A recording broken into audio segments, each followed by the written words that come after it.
yung loob mo. Pag naunahan ka ng takot, hindi kikilos yung katawan mo.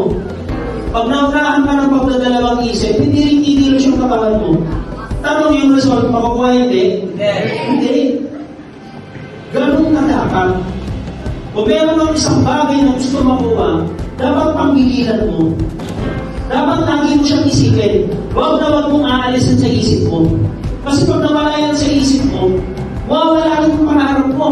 Yung galaw mo, hindi rin siya susunod. Tama ba? Yes.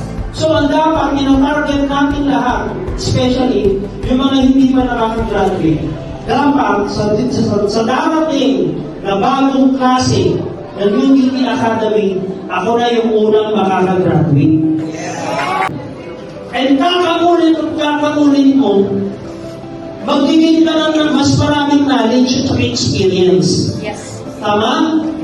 Ay magugulang ka, unti-unti, naaabot mo na yung mga pangarap mo.